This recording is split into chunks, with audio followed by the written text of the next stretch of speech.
Berbicara soal kesehatan mental dan perilaku bullying tidak bisa hanya dipandang sebelah mata, di mana keduanya memiliki keterkaitan antara sebab dan akibat dalam peristiwanya.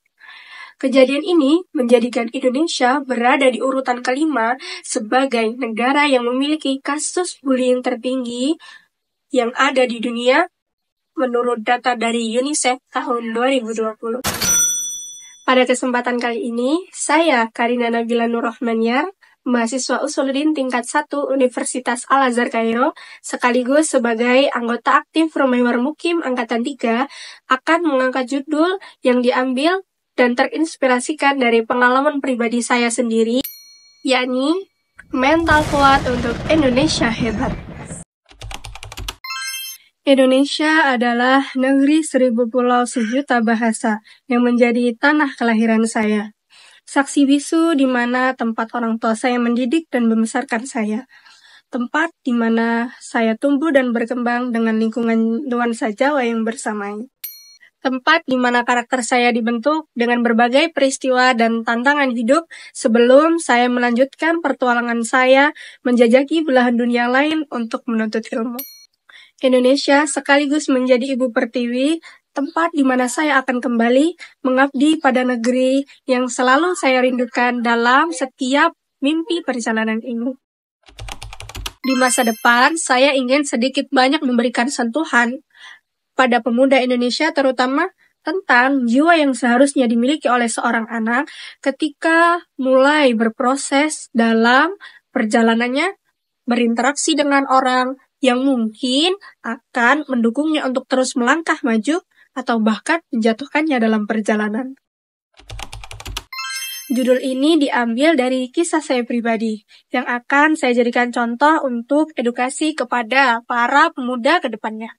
Bermodal dengan pengalaman dan beberapa keahlian bertahan yang saya dapatkan dahulu untuk saya bertahan dari orang-orang yang ingin merendahkan dan menjatuhkan saya seperti tindak bullying dan lain-lain.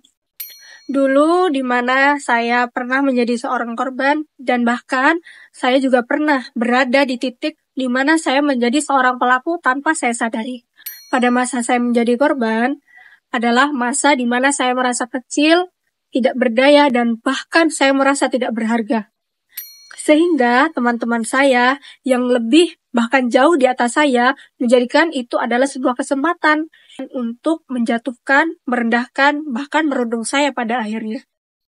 Namun di samping hal tersebut, ada orang tua saya yang senantiasa menemani dan mendukung saya, mendorong untuk tumbuh dan bangkit melawan hal tersebut tanpa harus menjatuhkan orang lain. Yakni dengan membekali saya melalui banyaknya ekstrakurikuler yang saya ikuti di luar sekolah guna menggembleng mental saya untuk tumbuh kuat dan berani menghadapi hal tersebut. Bersamaan dengan hal itu, saya juga belajar cara mengendalikan emosi dan menuangkannya kepada sesuatu sehingga menjadikan itu adalah sebuah prestasi. Beberapa ekstrakurikuler yang saya ikuti adalah pencaksilat, badminton, dan renang. Karena dalam setiap pengalaman yang saya rasakan adalah di mana ketika saya dididik dan dilatih untuk kuat baik fisik maupun batin dalam setiap lewat dunia.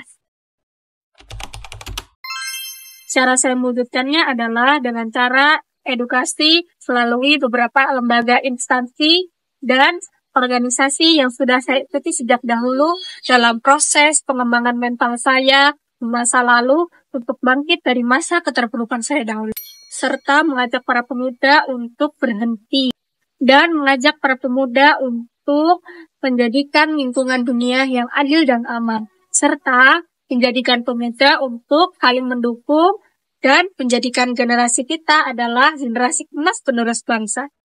Mungkin cukup sekian dari saya. Kalau ada tambahan-tambahan lainnya, jangan lupa tulis di kolom komentar ya guys. Bye-bye.